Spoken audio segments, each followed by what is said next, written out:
is Shankar Devaguptapu from Unacademy, and I'm going to talk to you people today regarding how to answer the questions for KAS exams for GS paper 4, that is ethics.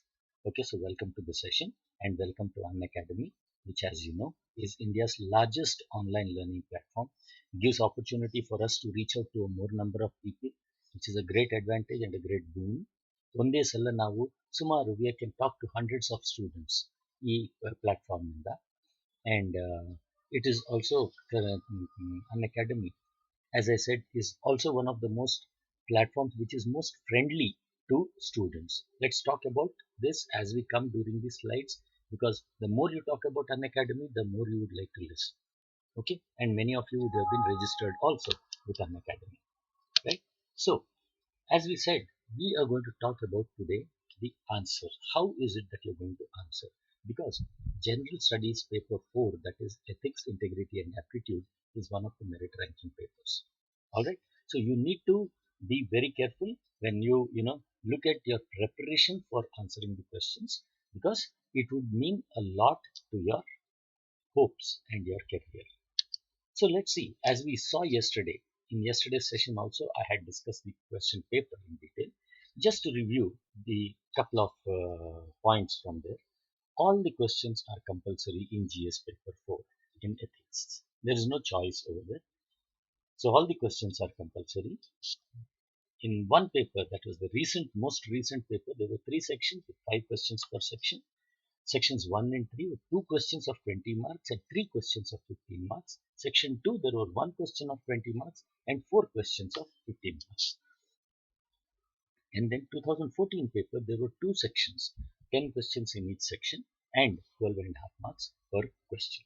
So the minute you know that it is carrying 200 marks, 20 marks, normally it would mean that your answer should be around 200 words. So how is it that you are going to write an answer for 200 words? This is most important. But before that, then you should understand what are the main types of questions that come in ethics. Okay, it is not the type of subject questions. Here I want to know that when ethics paper, if you go to see, there are 3 types of main questions. One is a factual, interpretive and evaluative questions. Andre Vastavika, Vivaranatmaka and Maulyamaka. So these 3, a question will talk to you about some topic. At the Maulya, now we have to evaluate that particular question and give the importance to that. So the questions typically in the ethics paper, you will see that they start with the word evaluate or critically evaluate, discuss, explain with examples, compare, analyze, etc. So these are the normal ways how the questions are set and how you can read the questions. Andre questions ಗೆ ಹೇಗೆ ಶುರು ಆಗುತ್ತೆ ನಿಮ್ಮದು, ನೀವು ethics question paper ನೋಡಿದ್ರೆ questions ಈ ತರ ಶುರು ಆಗುತ್ತೆ. ಏನು? ಚರ್ಚಿಸಿ, ವಿವರಿಸಿ, ಉದಾಹರಣೆಗಳೊಂದಿಗೆ ವಿವರಿಸಿ, ಹೋಲಿಸಿ, ವಿಶ್ಲೇಷಿಸಿ ಇತ್ಯಾದಿ. Okay, these are the ways in which the questions are being asked. So but each one of them has got a meaning. When they ask you to evaluate a question, they have a particular expectation from you. When they ask you to discuss a point, they have a different expectation. So let's see, I'll try to make it very simple for you and understand so that you are able to understand. Literal questions anta kuda keltare. What is literal questions? They have responses that are directly stated in the text. Okay, right from your textbook, whatever is there, you directly, normally definitions are directly stated in the text. What is the definition of values? What is the definition of ethics? What is the definition of morals? What is the definition of ethics in public administration? Andhaga, literal questions. Inferential questions have responses that are indirectly stated, induced or require other information. Ivaga quotations, they are inferential quotations. Okay, there is enough for everyone's need, but not enough for everyone's greed. ಅಂತ ಇದ್ರೆ ಈ question ನಿಂದ ನೀವು what do you understand from this? ಒಂದು inference ತಗೊಂಡು you will have to respond. Most of the quotations ನಲ್ಲಿ ನಾವು inference ತಗೊಂಡು ಅದರದ್ದು ಪಾಯಿಂಟ್ ಕೊಡಬೇಕು. Evaluative question require the reader to formulate a response based on their opinion. Evaluation ನಲ್ಲಿ ನಿಮ್ಮ opinion ಕೂಡ ಬರಬೇಕಾಗುತ್ತೆ. ಓಕೆ, ಇದು ನೀವು ಓದಿದ್ದೀರಿ, ಇದು ನೀವು ಈ ಥರ ಅನಲೈಸ್ ಮಾಡಿದ್ದೀರಾ, ಸೊ ಇದ್ರ ಬಗ್ಗೆ ನಿಮ್ಮ ಅಭಿಪ್ರಾಯ ಏನು ನೋಡಿ. ಅಂದ್ರೆ ಅಕ್ಷರಶಃ ಇರೋ ಪ್ರಶ್ನೆಗಳು ಪಠ್ಯದಲ್ಲಿ ನೇರವಾಗಿ ಹೇಳಲಾದ ಪ್ರತಿಕ್ರಿಯೆಗಳನ್ನು ಹೊಂದಿವೆ. ಆಲ್ರೈಟ್, ಇವು ಅಕ್ಷರಶಃ ಕ್ವೆಶ್ಚನ್, ಲಿಟ್ರಲ್ ಕ್ವೆಶ್ಚನ್ಸ್. ತಾರ್ಕಿಕ ಪ್ರಶ್ನೆಗಳಿಗೆ ಪರೋಕ್ಷವಾಗಿ ಹೇಳಲಾದ ಪ್ರಭು ಪ್ರಚೋದಿತ ಅಥವಾ ಇತರ ಮಾಹಿತಿಯ ಅಗತ್ಯವಿರುವ ಪ್ರತಿಕ್ರಿಯೆಗಳಿವೆ. ದಟ್ ಈಸ್ ತಾರ್ಕಿಕ questions. As A set, quotations ನಾವು ತಾರ್ಕಿಕ ಕ್ವೆಶ್ಚನ್ಸ್ ಅಂತ ಕೇಳ್ಬೋದು, because they are inferential questions. Third ಏನಂದ್ರೆ ಮೌಲ್ಯಮಾಪನ ಪ್ರಶ್ನೆಗಳು. ಮೌಲ್ಯಮಾಪನ ಪ್ರಶ್ನೆಗಳು ಅಂದ್ರೆ ಏನು? ಓದುಗರು ಅದು ತಮ್ಮ ಅಭಿಪ್ರಾಯದ ಆಧಾರದ ಮೇಲೆ ಪ್ರತಿಕ್ರಿಯೆಯನ್ನು ರೂಪಿಸುವ ಅಗತ್ಯ. ನಿಮ್ಮ ಒಪಿನಿಯನ್ ಕೊಟ್ಟು ನಿಮ್ಮ ಒಪಿನಿಯನ್ ಕೊಡಬೇಕು ಆ ಪರ್ಟಿಕ್ಯುಲರ್ ಕ್ವೆಶ್ಚನ್ ಮೇಲೆ. So understand the question and accordingly ನೀವು ನಿಮ್ಮ ಆನ್ಸರ್ ಮಾಡಬೇಕು. ನಿಮಗೆ ಗೊತ್ತಿರೋ ಹಾಗೆ ಮಾಡಿಬಿಟ್ರೆ maybe you are writing the definition or description of it. When they have not asked the description of it, you have given description ಅಂದ್ರೆ ಅದಕ್ಕೆ wait ಅಷ್ಟೊಂದು ಇರಲ್ಲ. ಅವ್ರು ಅನಲೈಸ್ ಮಾಡಿ ಅಂತ ಹೇಳಿದ್ದಾರೆ, ಇವ್ಯಾಲ್ಯೂಯೇಟ್ ಮಾಡಿ ಅಂತ ಹೇಳಿದ್ದಾರೆ. ಸೊ ಒಂದು ಸಂದರ್ಭ ತಗೊಂಡು ಅಂಥ ಟೈಮ್ನಲ್ಲಿ ಡೆಫಿನೇಷನ್ ಕೊಟ್ಟು, ಒಂದು ಸಂದರ್ಭ, ಒಂದು ಎಕ್ಸಾಂಪಲ್ ತಗೊಂಡು ಅದನ್ನ ಅನಲೈಸ್ ಮಾಡಿ ಈ ಪ್ರಕಾರದಿಂದ ವಿ ಕ್ಯಾನ್ ಕನ್ಕ್ಲೂಡ್ ದ್ಯಾಟ್ ಅಂತ ಹೇಳಿ ಮತ್ತೆ you should come back to the topic. Alright, so let us see further. Evaluative question. Why I am talking to you a little more about this is you should understand what is the question asking for. Okay, evaluative question asks the reader to decide whether he or she agrees with the author's ideas or point of view in light of his or her own knowledge, values and experience. Okay, these questions can be answered from your head. Okay, the answer to an evaluative questions depends upon the reader's prior knowledge, experience and opinions. ಅದಕ್ಕೆ ನನ್ನ sessions ನಲ್ಲಿ ನಾನು ಏನು ಹೇಳ್ತಿದ್ದೀನಿ ನಿಮಗೆ, evaluative question answer ಮಾಡಿದಾಗ you must be in a position to cite so many examples. ಅದಕ್ಕೆ newspaper ತಗೊಳ್ಳುವಾಗ ನ್ಯೂಸ್ ಪೇಪರಿಂದ ಕಟ್ ಮಾಡಿಕೊಂಡು ಒಂದು ಕೊಲಾಜ್ ಮಾಡಿ. ಒಂದು ಕೊಲಾಜ್ ಮಾಡಿದರೆ ಒಂದು ಸಂದರ್ಭವನ್ನು, ಒಂದು ಸನ್ನಿವೇಶವನ್ನು, ಒಂದು ವಿಷಯವನ್ನು ಹೇಗೆ ನೀವು ಅನಲೈಸ್ ಮಾಡ್ತೀರಾ, ಅದರಿಂದ ನಿಮ್ಮ ಅಭಿಪ್ರಾಯ ಏನು, ಇದು ಓದಿ ನಿಮ್ಮ ಮೇಲೆ ಪ್ರಭಾವ ಏನಾಯಿತು. ಓಕೆ, ಸೊ ಅಂಥ ಸಂದರ್ಭದ್ದು ಏನಾದರೂ ಕ್ವಶನ್ ಬಂದರೆ ನೀವು ನಿಮ್ಮ ಸಂದರ್ಭ ಕೂಡ ಹೇಳಿ, ಈ ಸಂದರ್ಭದಿಂದ ಆಗಿರೋದು ಇದರಿಂದ ಅಂತ ಹೇಳಿ ನೀವು ಆನ್ಸರ್ ಮಾಡಬೇಕು. That is an evaluative question.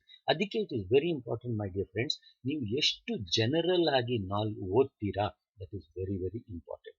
News papers, read enough amount of news papers for local situations, for which one district level situations, for state level situations, national level, international level. Giving an example is your skill. Relating something to something is your skill. All right?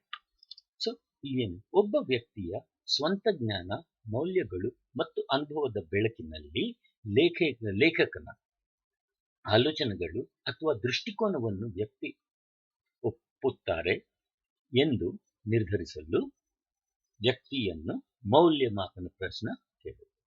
This is what the value-based question asks. This is what the evaluative question asks a person. What is your own knowledge about it? What are your own values? ನಿಮ್ಮ knowledge, values ಈ ಸಂದರ್ಭದ ಬಗ್ಗೆ ಏನು ಹೇಳುತ್ತೆ ನಿಮಗೆ?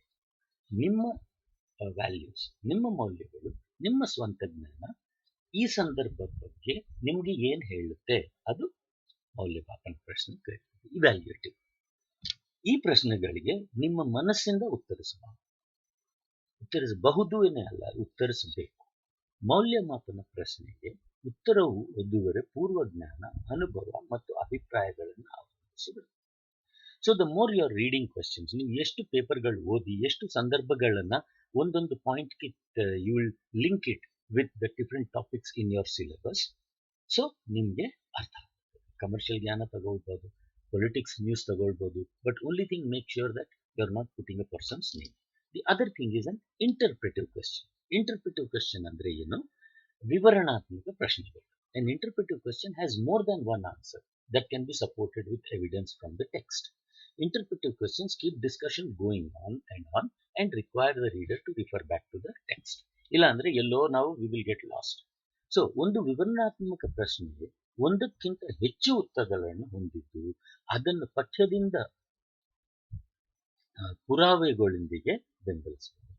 ವಿವರಣಾತ್ಮಕ ಪ್ರಶ್ನೆಗಳು ಚರ್ಚೆಗಳನ್ನು ಮುಂದುವರಿಸುತ್ತವೆ ಮತ್ತು ಓದುಗರಿಗೆ ಪಠ್ಯವನ್ನು ಉಲ್ಲೇಖಿಸುವ ಅಗತ್ಯವಿದೆ. You must keep relating to your own examples. Okay. Third one, evaluation. What is an evaluation do? Someone says please evaluate ಅಂದ್ರೆ ನೀವು ಏನು ಹೇಳ್ತೀರಾ? Decides the value of something. Example, tells you if something is good or bad, useful or not useful, valid or invalid. ಅಂದ್ರೆ indirectly it is an analysis. Analysis ಏನು ಹೇಳುತ್ತದೆ? Analysis finds out the parts of something. Example, its elements, structure and processes. Typically you need to do an analysis before you can do an evaluation. ಇದು ನಾನು ಏನಕ್ಕೆ ನಿಮ್ಮ ಹತ್ರ ಹೇಳ್ತಿದ್ದೀನಿ ಅಂದ್ರೆ normally confusion ಬರ್ಬೋದು. ಇವ್ಯಾಲ್ಯೂಯೇಷನ್ ಅಂದ್ರೆ ಏನಪ್ಪಾ, ಅನಾಲಿಸಿಸ್ ಅಂದ್ರೆ ಏನಪ್ಪಾ? ನೆಟ್ ಔಟ್ಕಮ್ ಒಂದೇ ತರ ತಾನೆ. ಇವ್ಯಾಲ್ಯೂಯೇಟ್ ಮಾಡಿದ್ರು ನಾವು ಔಟ್ಕಮ್ ಬರ್ತೀವಿ, ಅನಲೈಸ್ ಮಾಡಿದ್ರು ಕೂಡ ನಾವು ಬೇರೆ ಕಾರಣಕ್ಕೆ ಬರ್ತೀವಿ. ಸೊ ಇವ್ಯಾಲ್ಯೂಯೇಷನ್ ಏನ್ ಮಾಡುತ್ತೆ? ಯಾವುದಾದ್ರೂ ಮೌಲ್ಯವನ್ನು ನಿರ್ಧರಿಸುತ್ತದೆ. ಉದಾಹರಣೆ, ಏನಾದ್ರೂ ಒಳ್ಳೆಯದು ಅಥವಾ ಕೆಟ್ಟದು, ಉಪಯುಕ್ತ ಅಥವಾ ಉಪಯುಕ್ತವಲ್ಲದೆ, ಮಾನ್ಯ ಅಥವಾ ಅಮಾನ್ಯವಾಗಿದೆಯೇ ಎಂದು ನಿಮಗೆ ತಿಳಿಸುತ್ತದೆ. That is evaluation. ವಿಶ್ಲೇಷಣೆ ಯಾವುದಾದ್ರೂ ಭಾಗಗಳನ್ನು ಕಂಡುಹಿಡಿಯುತ್ತದೆ. ಉದಾಹರಣೆ, ಅದರ ಅಂಶಗಳು, ರಚನೆ, ಪ್ರಕ್ರಿಯೆಗಳು. ವಿಶಿಷ್ಟವಾಗಿ ಮೌಲ್ಯಮಾಪನವನ್ನು ಮಾಡುವ ಮೊದಲು ವಿಶ್ಲೇಷಣೆ ಮಾಡಬೇಕಾಗುತ್ತದೆ. Before you evaluate something, you should have analysed that particular thing. So ಇವಾಗ ಇವ್ಯಾಲ್ಯೂಯೇಷನ್ ಅನಾಲಿಸಿಸ್ ಬಗ್ಗೆ ನಿಮಗೆ ಗೊತ್ತಾಯ್ತು. What are the different topics ಏನೇನು ಬರುತ್ತದೆ ನಿಮಗೆ, that is very very important for us. ಇವಾಗ case studies, particularly case studies answer ಮಾಡುವಾಗ ನಮಗೆ ಇದು ತುಂಬಾ ಅಗತ್ಯವಾಗಿರುತ್ತದೆ. ಪರ್ಟಿಕ್ಯುಲರ್ಲಿ ಕೇಸ್ ಸ್ಟಡೀಸ್ ಆನ್ಸರ್ ಮಾಡುವಾಗ, ಯಾಕಂದ್ರೆ ಕೇಸ್ ಸ್ಟಡೀಸ್ ನಲ್ಲಿ ಸ್ಟೇಕ್ ಹೋಲ್ಡರ್ಸ್ ಇರ್ತಾರೆ, ಕಾಣಿಹುಡುಕರು ಇರ್ತಾರೆ. ಸೊ ಈಚ್ ಸ್ಟೇಕ್ ಹೋಲ್ಡರ್ ಮೇಲೆ ಆ ಕೇಸ್ನಲ್ಲಿ ಏನು ಪ್ರಭಾವ ಆಗ್ತಿದೆ ಅದು ನಾವು ವಿಶ್ಲೇಷಣೆ ಮಾಡಿ, you must find out, okay, for which person how this case is going to be decisive. ನಾನು ಒಂದು ಕೇಸ್ ಓದಿದ್ದೆ in one of the UPSC question papers. Example ಕೊಡ್ತೀನಿ. ಏನಾಗುತ್ತೆ, in one place one bus is going, public service transport bus is going, and some passengers are there. One of the passenger, that person is traveling with a group of people, and that person refuses to buy ticket. Now getting into a bus, ನಮ್ಮ ಸಮಗ್ರತೆ ಏನು? ನಾವು ticket ತಗೊಳ್ಳೋದು, that is our duty, ನಮ್ಮ ಕರ್ತವ್ಯ ಕೂಡ. Conductor ಕೇಳ್ತಾರೆ, ಯಾಕಪ್ಪ ತಗೊಳ್ಳಲ್ಲ ನಾನು ಟಿಕೆಟ್? ಕೊಡ್ಲೇಬೇಕಪ್ಪ ನೀನು, ಇಲ್ಲ ಅಂದ್ರೆ ಅದು is not correct. You have to pay me the fare, otherwise you have to get down ಅಂತ ಕಂಡಕ್ಟರ್ ಹೇಳ್ತಾರೆ. ನಾರ್ಮಲ್ ಆಗಿ ಡಿಸ್ಕಷನ್ ನಡೀತು. ಅವ್ರ ಫ್ರೆಂಡ್ಸ್ ಏನಾದ್ರು, ಅವರೆಲ್ಲರೂ they had taken drinks. So ಅವ್ರ ಫ್ರೆಂಡ್ಸ್ ಎಲ್ಲರೂ ಸೇರಿ they are trying to beat him. Okay, and ಅವಾಗ ಪಬ್ಲಿಕ್ ಕೂಡ ಸೇರ್ತಾರೆ and public diffuses that complaint ಆಗುತ್ತೆ. ಆಮೇಲೆ ಏನ್ ಮಾಡ್ತಾರೆ, ಏನೋ ಮಾಡಿ they have settled that particular issue. Case ಅರ್ಥ ಮಾಡ್ಕೊಳ್ತಾ ಇರಿ, because this is already there. It's UPSC question. ನಾನು ನಿಮ್ಗೆ ಒಂದು ಸಂದರ್ಭಕ್ಕೆ ಹೇಳ್ತೀನಿ. ಇವಾಗ ಏನಾಯ್ತು, ಕೇಸ್ ಆಯ್ತು, ಕೇಸ್ ಅಲ್ಲ, ಕಂಪ್ಲೇಂಟ್ ಆಯ್ತು. ಆಮೇಲೆ ರಾಜಿ ಮಾಡಿಕೊಂಡು they have withdrawn the complaint. Okay, ಸರಿ. ಸ್ವಲ್ಪ ದಿನ ಆದ್ಮೇಲೆ ಏನಾಗುತ್ತೆ, ಈ ಯಾರು ಟಿಕೆಟ್ ತಗೊಳ್ಳಲ್ಲ ಅಂತ ಹೇಳಿರ್ತಾನಲ್ಲ ಅವರು, he gets selected as a police constable's position. He gets selected into a police constable position, and that CR, that confidential file, comes to you. When you get to that particular thing, that file, you come to hear that there was some issue, but there was no complaint registered, or they had then done a arbitration and settlement was done. So there was no case filed, there was no complaint launched or anything like that. Now this man is getting the call letter for a police constable's position. There is no case, there is no complaint, but the position that he has been selected for is a police constable's position. And you as an officer comes to know of this particular incident. Now you have to recommend, once you recommend this background verification check, once you recommend this background verification, he will get his posting. Now what do you do? What do you do in this case? You have come to know that there is confidentially that this kind of a thing was there, but nothing concrete had come out of it. Yes, they decided to go and complain. They wanted to complain. Then there was a settlement done and they agreed. ಎಲ್ಲರೂ ರಾಜಿ ಆಗಿ ಸಾರಿ ಹೇಳ್ಕೊಂಡು ಇದು ಮಾಡ್ಕೊಂಡು they ಇವಾಗ ನೀವು S ಅಂದ್ರೆ ಅವ್ರಿಗೆ ಪೊಲೀಸ್ ಕಾನ್ಸ್ಟೇಬಲ್ ಕೆಲಸ ಸಿಗುತ್ತೆ, ನೀವು ಎಸ್ ಇಲ್ಲ ಅಂದ್ರೆ ಅವ್ರಿಗೆ ಪೊಲೀಸ್ ಕಾನ್ಸ್ಟೇಬಲ್ ಕೆಲಸ ಸಿಗಲ್ಲ. And this was little time before this particular incident. So now you are deciding. ಇವಾಗ ಏನ್ ಮಾಡ್ತೀರಾ? ಪೊಲೀಸ್ ಕಾನ್ಸ್ಟೇಬಲ್ ಕೆಲಸ ಅವ್ರಿಗೆ ಕೊಡ್ತೀರಾ? ನೀವು ಎಸ್ ಅಂದ್ರೆ ಅವ್ನು ಪೊಲೀಸ್ ಕಾನ್ಸ್ಟೇಬಲ್ ಆಗ್ತಾರೆ, ನೀವು ನೋ ಅಂದ್ರೆ you'll lose the position. ಇವಾಗ ನಾವು you have to be impartial, but at the same time you have to be ವಸ್ತುನಿಷ್ಠತೆ ಆಗಿರಬೇಕು, ಅಂದ್ರೆ objective. So how you decide? In fact, when we were taking this up in one class, one of your students, very nicely he analyzed. Sir, very tough case, but at the same time very serious, sincere, straight case, sir. This man, without any provocation, ಯಾರು provoke ಮಾಡಿಲ್ಲ, ಅವನ ಕರ್ತವ್ಯ ನಿಲ್ಲಿಸ್ಕೊಂಡಿಲ್ಲ. He refused to buy the ticket. He created a nuisance in a public transport. He and his friends had taken drinks. Okay, they should keep quiet, but they started assaulting the conductor who was doing his duty. ಅಂದ್ರೆ ಯಾವುದು ಕಾರಣವಿಲ್ಲದೆ, ಯಾವುದು ಬಲವಾದ ಕಾರಣವಿಲ್ಲದೆ, okay, all his friends also started in. ಅಂದ್ರೆ this man can provoke emotions of others. So giving him a police job will be dangerous because he is already having a authority when he is a police constable. Authority ಇಲ್ಲದೆ ಇರುವಾಗಲೇ this fellow wants to break the rules. Authority ಕೊಟ್ಟಾಗ ಏನ್ ಮಾಡ್ತಾನೆ? Authority ಇಲ್ಲದೆ ಇರುವಾಗಲೇ ಫ್ರೆಂಡ್ಸ್ನ influence ಮಾಡಿ, social influence, ಸಾಮಾಜಿಕ ಪ್ರಭಾವ, ಸೋಷಿಯಲ್ ಇನ್ಫ್ಲೂಯೆನ್ಸ್ ಮಾಡಿ he gets the person, conductor, beaten, okay, and then compromise ಮಾಡಿಸ್ತಾನೆ. ಅಂದ್ರೆ see, this man is to able to influence in both the ways. ಅವನಿಗೆ ಇಷ್ಟ ಬಂದಂಗೆ ಇನ್ಫ್ಲೂಯೆನ್ಸ್ ಮಾಡ್ಕೊಂಡಿದ್ದಾನೆ. ಅವನ ಮೇಲೆ ಕಂಪ್ಲೇಂಟ್ ಬರುತ್ತೆ ಅಂತ ಸೀರಿಯಸ್ ಆಗಿ ಡಿಸೈಡ್ ಮಾಡಿ he influences the conductor to withdraw the complaint. Okay, when he wanted, he could influence his friends to beat up the conductor. So ಇಂಥ ಇದರಲ್ಲಿ ನಾನೇನಂತೀನಿ, this man is capable of influencing people, but till now what we have seen in the cases, he has influenced them in the negative way. ಯಾವುದು power authority ಇಲ್ಲದೇನೆ negative influence ಮಾಡಿದ್ದಕ್ಕೆ tomorrow ಇವರಿಗೆ ನಾವು power ಕೊಟ್ಟು as a police constable, he will not come in front, but ಬೇರೆಯವ್ರನ್ನ influence ಮಾಡಿ he will get all his things done. So this is not correct, and this is not correct, and this can lead to problems. So my recommendation will be for any other clerical post, but not for a police constable's post. ತುಂಬಾ arguments ನಡೀತಿತ್ತು, ಇಲ್ಲ ಯಾವಾಗ್ಲೋ ಮಾಡಿರೋದು, ಅವನ ಮೇಲೆ ಕೇಸೇ ಇರಲಿಲ್ಲ, ಅದಕ್ಕೆ ನಾವು we have to get him the job, exam pass ಆಗೋದು it is not a joke, ಇಷ್ಟು ಎಲ್ಲ people did it. I fully understand. ನೀವು ನಾವು ಇಮೋಷನ್ ನಿಂದ we should not take any decision.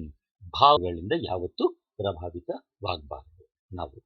ಯಾಕೆಂದ್ರೆ ಒಬ್ಬರಿಗೆ ಭಾವದಿಂದ ಪ್ರಭಾವಿತವಾಗಿ ನಾವು ಡೆಸಿಷನ್ ತಗೊಂಡ್ರೆ ನೆಕ್ಸ್ಟ್ ಟೈಮ್ ಬೇರೆಯವರು ಕೂಡ ಆ ಡೆಸಿಷನ್ ತಗೋಬೇಕಾಗುತ್ತೆ. So this is what is evaluation, and the boy, that person analyse the particular situation and he said this is what I would do, sir, but because he has passed the exam, ಅವನಿಗೆ chance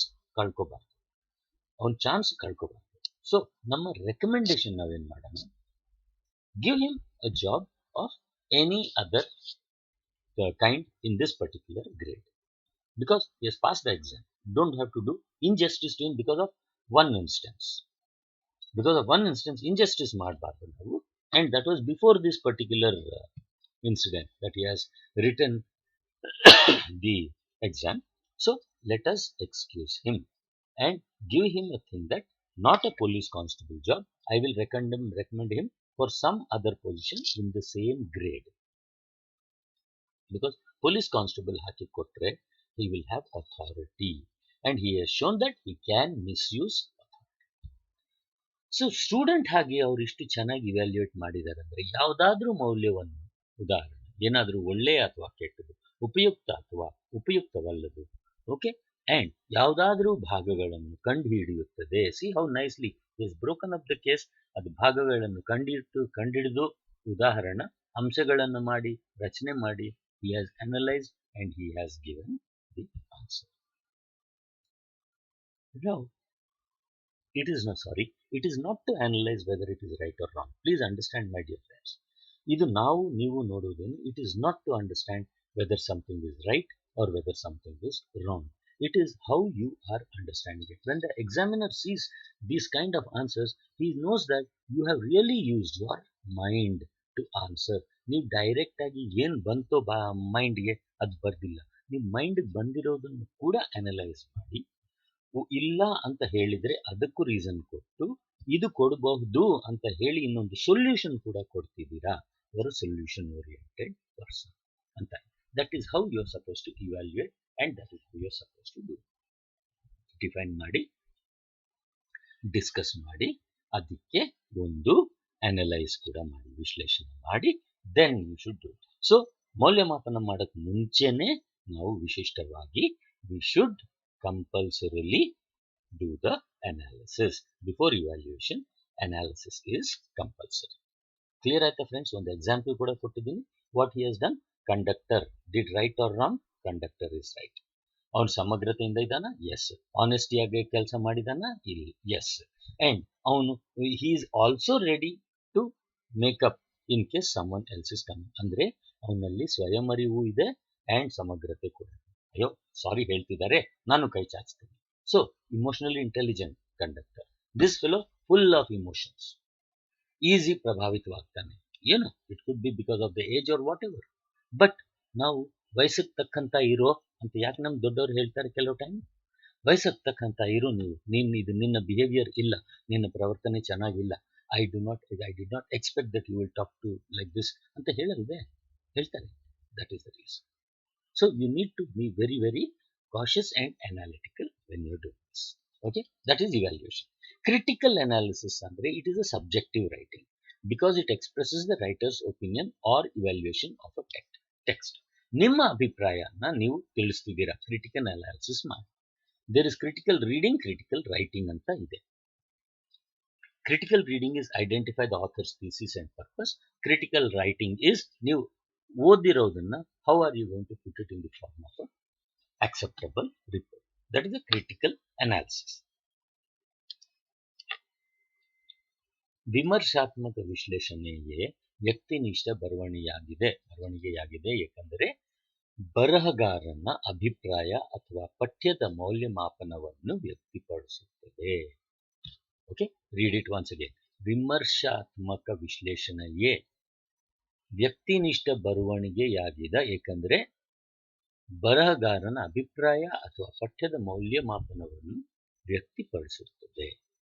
ವಿಶ್ಲೇಷಣೆ ಎಂದರೆ ಭಾಗಗಳನ್ನು ಭೇದಿಸುವುದು ಮತ್ತು ಅಧ್ಯಯನ ಮಾಡುವುದು. ವಿಮರ್ಶಾತ್ಮಕ ಕಾಗದವನ್ನು ಬರೆಯಲು 2 ಹಂತಗಳು ಬೇಕಾಗುತ್ತವೆ: ವಿಮರ್ಶಾತ್ಮಕ ಓದುವಿಕೆ ಮತ್ತು ವಿಮರ್ಶಾತ್ಮಕ ಬರವಣಿಗೆ. ವಿಮರ್ಶಾತ್ಮಕ ಓದಿಗೆಯನ್ನು ಲೇಖಕರ ಪ್ರಬಂಧ ಮತ್ತು ಉದ್ದೇಶವನ್ನು ಗುರುತಿಸಬೇಕು. ಏನ್ ಕಾರಣ ಇಟ್ಕೊಂಡು what was there in the mind of the person who wrote this ಅಂತ you should be in a position to analyse. Okay, then to critically evaluate what you need to do, you must provide your opinion or verdict or whether an argument or set of research findings is accurate or not. Excuse me for a minute.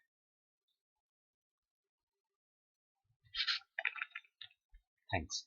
So, to critically evaluate, you must provide your opinion or verdict on whether an argument or set of research findings is accurate. Facts irbeku critical evaluation. Assumptions irbaadu. Okay, facts ಕಾಣಿಸ್ತಾ ಇದೆಯಾ ನಿಮಗೆ? Okay, facts na itkondu then you will analyze. This should be done in as critical manner as possible. Provide your opinion to the extent which a statement or research finding is true. Okay, to that extent, on that extent ಮೇಲೆ ಅದು ಯಾವುದು ನಿಜ ಅಂತ ಕಾಣಿಸ್ತಾ ಇದೆಯೋ ಅದ್ರ ಮೇಲೆ ಮಾತ್ರ ನಾವು ಕಮೆಂಟ್ ಮಾಡಿ ಸಾಧ್ಯ. ನಿಮಗೂ ನಮಗೂ ಡೌಟ್ ಇರೋದ್ ಮೇಲೆ ನಾವು ಕಮೆಂಟ್ ಮಾಡಿ, ನಿಮಗೂ ನಮಗೂ ಡೌಟ್ ಮೇಲೆ. ಇವಾಗ ನೋಡಿ, ನಾನು ದೂರದಿಂದ ನಡ್ಕೊಂಡು ಬರ್ತಿದ್ದೀನಿ, ನೀವು ನನ್ನನ್ನು ನೋಡಿದ್ದೀರಾ, ನಿಮ್ಮ ಇದರಲ್ಲಿ ಏನು ಶಂಕರ್ ಬ್ಲ್ಯಾಕ್ ಪ್ಯಾಂಟ್ ಹಾಕಿದ್ದಾರೆ, ವೈಟ್ ಶರ್ಟ್ ಹಾಕಿದ್ದಾರೆ, ವೈಟ್ ಫುಲ್ ಶರ್ಟ್ ಹಾಕಿದ್ದಾರೆ. Okay, and Shankar is also wearing a black color tie. Okay, Shankar is also wearing black color shoes. Okay, this pant is terracotta, this shirt is polyester. ದೂರದಿಂದ ನಿಮ್ಗೆ assess ಮಾಡಕ್ ಆಗ್ತಾ ಇದೆಯಾ? No, but the thing what you can see that is accurate, ಅದ್ರ ಮೇಲೆ ನೀವು Shankar dressing sense ಅಂತ ಹೇಳ್ತಿದ್ದೀರಾ. Shankar has got a good nice dressing sense. ಸಂದರ್ಭಕ್ಕೆ ತಕ್ಕಂತಹ ಡ್ರೆಸ್ಸಿಂಗ್ ಶಂಕರ್ ಮಾಡ್ತಾರೆ. ಓಕೆ, ಇಷ್ಟು ನೀವು ಕ್ರಿಟಿಕಲ್ ಇವ್ಯಾಲ್ಯೂಯೇಷನ್ ಮಾಡ್ತಿದ್ದೀರಾ. ಇವಾಗ ಶಂಕರ್ ಹತ್ರ ಬಂದ ಮೇಲೆ ನಿಮಗೆ ಗೊತ್ತಾಗುತ್ತೆ ಶರ್ಟ್ ತುಂಬಾ ಟೈಟ್ ಆಗಿದೆ, ಇಲ್ಲ ಪ್ಯಾಂಟ್ ತುಂಬಾ ಟೈಟ್ ಆಗಿದೆ, ಅವ್ರ ಪ್ಯಾಂಟ್ ತುಂಬಾ ಲೂಸ್ ಆಗಿದೆ. ದೂರದಿಂದ ಕಾಣಿರೋ ಮೇಲೆ whatever you could see you commented on it. ಹತ್ರ ಬಂದಿದ ಮೇಲೆ ಏನ್ ಕಾಣಿಸ್ತಾ ಇದೆ ಅದನ್ನ ರೈಟ್. ಸೊ ಕ್ರಿಟಿಕಲಿ ಇವ್ಯಾಲ್ಯೂಯೇಟ್ ಏನ್ ಮಾಡ್ತಾರೆ ಪೊಲೀಸ್ನವರು, ಟ್ರಾಫಿಕ್ ಪೊಲೀಸ್ನವ್ರು ನಿಲ್ಲಿಸಿದಾಗ ದೂರದಿಂದ they will find out, especially interceptor. ಅವರು ಒಂದು ಡಿಸ್ಟೆನ್ಸ್ ಇಂದ ಕ್ಯಾಮ್ರಾ ಅವ್ರು ಫೋಕಸ್ ಮಾಡಿದ ಕೂಡಲೇ they will come to know what is the speed of the vehicle at that point. ಅದನ್ನ ಒಂದು ಫ್ಲಾಶ್ ತರ ಬರುತ್ತೆ. That they take it and they put it. Okay, that is technology. And when the person comes, they will show him that particular photo. So what they have done first, they have tried to prove what they are saying. You were overspeeding, you were at 68 kilometers an hour in a place where the speed is 50 kilometers. Nodi report ತೋರಿಸ್ಬಿಡ್ತಾರೆ. At that time you can't say no. At that time you can't say no. ಆ ಥರ ಇರ್ಬೇಕು ನಿಮ್ಮ answer. You must provide your opinion on verdict on whether an argument or set of findings is accurate. Okay? ವಿಮರ್ಶಾತ್ಮಕವಾಗಿ ಮೌಲ್ಯಮಾಪನ ಮಾಡೋದು ಒಂದು ವಾದ ಅಥವಾ ಸಂಶೋಧನಾ ಆವಿಷ್ಕಾರಗಳ ಸೆಟ್ ನಿಖರವಾಗಿದೆಯೇ ಎಂಬ ಬಗ್ಗೆ ನಿಮ್ಮ ಅಭಿಪ್ರಾಯ ಅಥವಾ ತೀರ್ಪನ್ನು ನೀವು ಒದಗಿಸಬೇಕು. This is what you are suppose to be doing. ಇದನ್ನು ಸಾಧ್ಯವಾದಷ್ಟು ವಿಮರ್ಶಾತ್ಮಕ ರೀತಿಯಲ್ಲಿ ಮಾಡಬೇಕು. ಹೇಳಿಕೆ ಅಥವಾ ಸಂಶೋಧನಾ ಶೋಧನೆಯ ಎಷ್ಟು ಮಟ್ಟಿಗೆ ನಿಜವಾಗಿದೆ ಎಂಬುದರ ಕುರಿತು ನಿಮ್ಮ ಅಭಿಪ್ರಾಯವನ್ನು ನೀಡಬೇಕು. So this is the detail of how you are suppose to critically analyse. ಯಾಕೆಂದ್ರೆ ಫ್ರೆಂಡ್ಸ್, ನಿನ್ನೆ ನೀವು ಪೇಪರ್ ನೋಡಿರ್ತೀರಾ, there is lot of questions which are coming. Critically evaluate, discuss, evaluate and discuss. So evaluate and discuss ಅಂದ್ರೆ ನೀವು evaluate ಮಾಡಿ discuss ಮಾಡಬೇಕು. So ನಿಮಗೆ ಸಂದರ್ಭ ಬಗ್ಗೆ ಗೊತ್ತಿರಬೇಕು, ಇಂಥ ಸಂದರ್ಭಗಳ ಬಗ್ಗೆ ಗೊತ್ತಿರಬೇಕು. Please be very careful when you are taking these points for writing. ಇವಾಗ ಇನ್ನೊಂದು sample. Write a note on ethical dilemmas in government and public institutions. Explain fundamental values of civil services ಅಂತ ಈ ಒಂದು ಕ್ವೆಶ್ಚನ್ ತಗೊಂಡು ನಾವು we will see what is the question. Explain fundamental values ಅಂದ್ರೆ ನಾವು ವಿವರಿಸಿ ಹೇಳ್ಬೋದು ಏನು ಅದು. ಸೊ ಇಲ್ಲಿ ನಾವು ಏನ್ ಮಾಡ್ತಿದ್ದೀವಿ, ನಾಗರಿಕ ಸೇವೆಗಳ ಮೂಲಭೂತ ಮೌಲ್ಯಗಳನ್ನು ವಿವರಿಸಿ. So, what are you doing? In public service, value is defined as complex personality judgments based on knowledge and emotional reaction. This is definition. Okay, values therefore determine, guide and inform the behavior of a person. ಸಾರ್ವಜನಿಕ ಸೇವೆಯಲ್ಲಿ ಮೌಲ್ಯವನ್ನು ಜ್ಞಾನ ಮತ್ತು ಭಾವನಾತ್ಮಕ ಪ್ರತಿಕ್ರಿಯೆ ಆಧಾರದ ಮೇಲೆ ಸಂಕೀರ್ಣ ವ್ಯಕ್ತಿತ್ವ ತೀರ್ಪುಗಳು ಎಂದು ವ್ಯಾಖ್ಯಾನಿಸಲಾಗಿದೆ. ಈ ತೀರ್ಪುಗಳು ಸಂಬಂಧಿತ ವ್ಯಕ್ತಿಯ ವರ್ತನೆ ಮೇಲೆ ಮಾರ್ಗದರ್ಶನ ಪ್ರಭಾವ ಮಾಡುತ್ತವೆ. ಆದ್ದರಿಂದ ಮೌಲ್ಯಗಳು ವ್ಯಕ್ತಿಯ ನಡವಳಿಕೆಯನ್ನು ನಿರ್ಧರಿಸುತ್ತವೆ, ಮಾರ್ಗದರ್ಶನ ನೀಡುತ್ತವೆ ಮತ್ತು ತಿಳಿಸುತ್ತವೆ. So you have explained what is values, what is the meaning of values inside this. Now let us see how further you can discuss, explain alva. ಇವು these are the ಅತ್ಯಂತ ಅಗತ್ಯವಾದ ಮೌಲ್ಯಗಳು ಅಂತ ಹೇಳಿ ಕಾರ್ಯತತ್ಪರತೆ, ಹೊಣೆಗಾರಿಕೆ, ನ್ಯಾಯಪರತೆ, ಆರ್ಥಿಕ ಸ್ಥಿರತೆ ಮತ್ತು ಪರಿಣಾಮಕಾರಿಶೀಲತೆ, ನಿಷ್ಪಕ್ಷಪಾತೆ, ಕಾನೂನು ಕಡೆ ಗೌರವ, ಸಂವೇದನಶೀಲತೆ, ಇತರರ ಕಡೆ ಗೌರವ ಅಂತ ಹೇಳಿ these are the values. Diligence, accountability, honesty, economy and effectiveness, impartiality, respect for law, responsiveness and respect for others. And then you will explain each value, either the definition kodi, each of these value na give one example. This will let the examiner know that you are conceptually strong. ಪ್ರತಿ ಮೌಲ್ಯವನ್ನು ಮೌಲ್ಯದ ವ್ಯಾಖ್ಯಾನದೊಂದಿಗೆ ವಿವರಿಸಿ ಮತ್ತು ಒಂದು ಉದಾಹರಣೆಯನ್ನು ನೀಡಿ. Okay, ನೀವು ಪರಿಕಲ್ಪನಾತ್ಮಕವಾಗಿದ್ದೀರಾ ಅಂತ ಪರೀಕ್ಷರಿಗೆ ಇದು ತಿಳಿಸುತ್ತದೆ. That is most important. ನೀವು ಪರಿಕಲ್ಪನಾತ್ಮಕವಾಗಿದ್ದೀರಾ, ಬಲಿಶಾಲಿವಾಗಿದ್ದೀರಾ, ದಟ್ ಮೀನ್ಸ್ ಕಾನ್ಫಿಡೆಂಟ್ ಎಂದು ಪರೀಕ್ಷಕರಿಗೆ ಇದು ತಿಳಿಸುತ್ತದೆ. This is the most important. So ಒಂದು ಆನ್ಸರ್ ಸ್ಟ್ರಕ್ಚರ್ ಮಾಡಿ ಏನ್ ಮಾಡಿದ್ದೀರಾ, 200 words easily you can achieve your answers. This is what I want to talk to you, friends, and understand.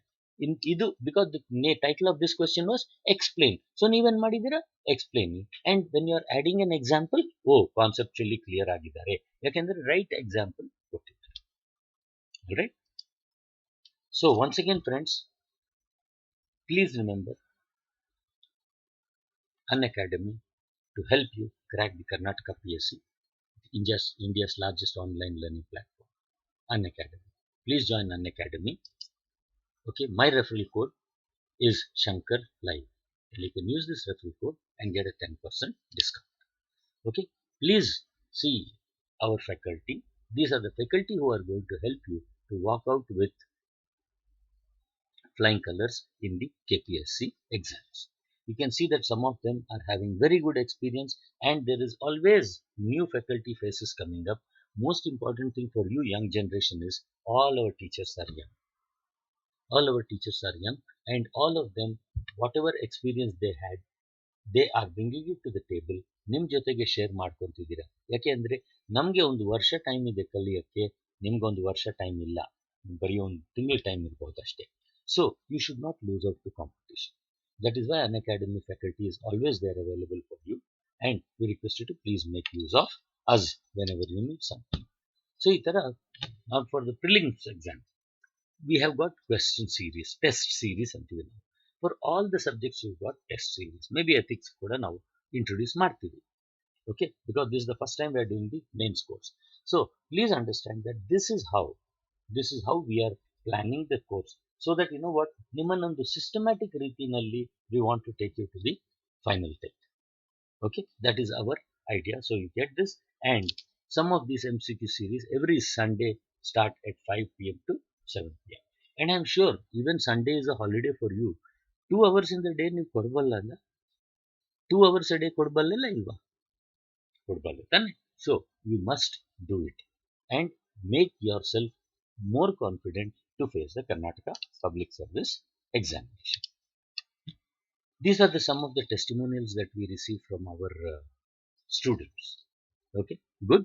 We also appreciate somewhere where we can improve also, because that will help us to sharpen our axe. We have to keep sharpening our axe, and ನಿಮ್ಮ feedback ನಮಗೆ ಅತಿ ಮೂಲ್ಯವಾದದ್ದು. Once you are giving this feedback, we are able to put in our improvements wherever it is there. We can add in some more technology in case you want something more to be referred. Okay, friends? And as I said, very flexible payment options. We understand that you may be having other commitments also, and this should not get burden for you. But what happens is, you also should know that Unacademy needs money to survive, right? We have to pay so many tutors.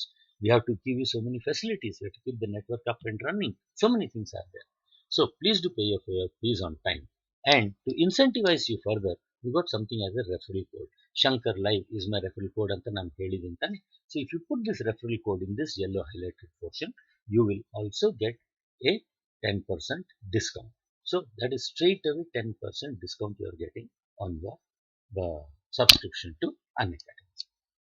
So if you like this, my dear friends, please subscribe to Unacademy, like and share, because it is our endeavor is whatever we have learned, we must pass it on to the next generation. ಆಮೇಲೆ 2095-90 ಮೇಲೆ people who are born, they are very smart, and you are one of them.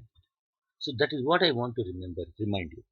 If we take a survey in your home, and if you got a younger brother or sister, someone will ask you, who's more smart? ಏನಂತೀರಾ? Sir ಅವರೇ smart sir ಅಂತ ಒಪ್ಕೊಂಡ್ಬಿಡ್ತೀರಾ. ಅಂದರೆ ಏನು, ಅವರೇ smart ಅಂತ ನೀವು ಒಪ್ಕೊಂಡಿದ್ದಕ್ಕೆ really ಅವ್ರ ಹತ್ರ ಟ್ಯಾಲೆಂಟ್ ಇದ್ರೆ ತಾನೇ ನೀವು ಮಾಡ್ತೀರಾ. And how they are getting the talent? Multiple ways ಇಂದ. ಹೌದು, ಚಾನ್ಸ್ ಸಿಕ್ಕಿದಾಗ ಕೂಡಲೇ they will go and have their rest. So ಆ ಥರ ರೆಸ್ಟ್ ತಗೊಳ್ತಾ ನೀವು ಮಾಡಿ. But please welcome to Unacademy. You can subscribe right now itself. And as I said, my referral code Shankar Live for a 10% discount. Alright friends, so thank you for your time. In fact, I got close to 40 minutes today from the YouTube, because now my sessions will be slightly more bigger. So I want that you are taking care of this particular thing. Tomorrow, hopefully, I think so, my class should start at 8:30 a.m. Illa andre you will get the notification accordingly. Okay friends, thank you very much.